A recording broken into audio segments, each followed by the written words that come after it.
Hi hi කොහොමද ඉතින්? ඔන්න මම බබත් එක්ක නැගිට්ටා උදේ පාන්දරින්ම. මොකද එයා උදේ 6:00 වෙද්දි අවදි වෙනවා. 6:00 වෙද්දි අවදි වෙනවා. ඉතින් බබා නැගිටින වෙලාවට තමයි මාත් නැගිටින්නේ. අපි දෙන්නත් එක්ක ඉතින් චුට්ටක් කෝලම් එහෙම කරලා එයාගේ නිදිමත ගතිය යනකන් එයාව අතේ තියාගෙන ඉන්න ඕනේ.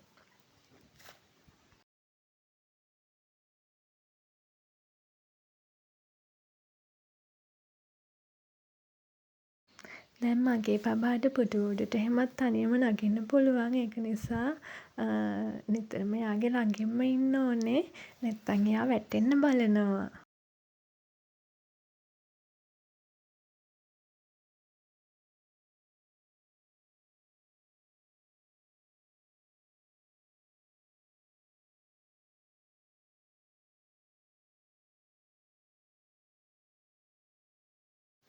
මේ ඉතින් මගේ අම්මා තමයි බබාට කෑම කවන්නේ. මං අද අපේ අම්මලගේ ගෙදර තමයි හිටියේ. එයා තමයි එතකොට කෑම කවන්නේ. කෑම හදලා බබාට එක එක කෝලම් කිය කිය කවනවා කොහොම හරි කෑම ටික.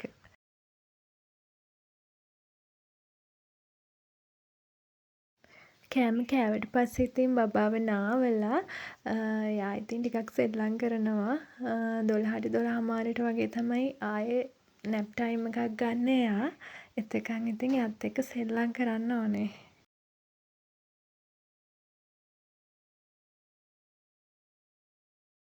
මේ පේනවනේ එයාට ඉතින් කොච්චර සෙල්ලම් බඩු තිබ්බත් වැඩක් නෑ. මේ තැඹිලි ගෙඩි වලට හරිම ආසයි. පොල් ගෙඩි තැඹිලි ගෙඩි වලට හරිම ආසයි. ඒව එක්ක තමයි එයා සෙල්ලම් කරන්නේ.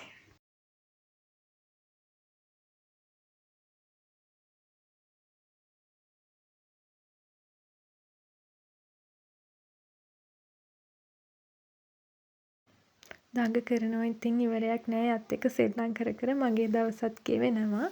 හරිම සතුටින් තමයි ඉතින් මම මගේ දවස ගෙවන්නේ. මගේ චූටියා චුට්ට චුට්ට ලොකු වෙනවනේ. මේ කාලේ ආයි එන්නේ නෑනේ.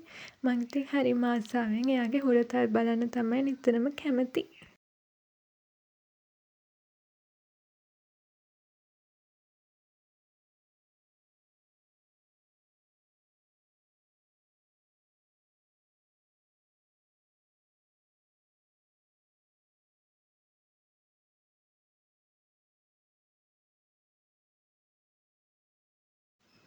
මේ ඉන්නේ බබාගේ පුංචි. එයා ඉතින් තාම එළවෙල් කරනවනේ.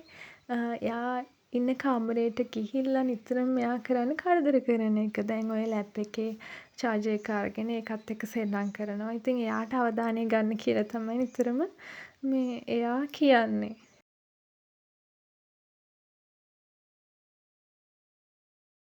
හවස ඉතින් බබා චුට්ටක් නිදාගෙන නැගිට්ටට පස්සේ මං හිතුවා බබත් එක්ක චුට්ටක් එළියට යන්න ඕනි කියලා. එයාට එළිය පෙන්නන්න. එයා හරි ආසයිනේ මල් බලන්න ඒවට.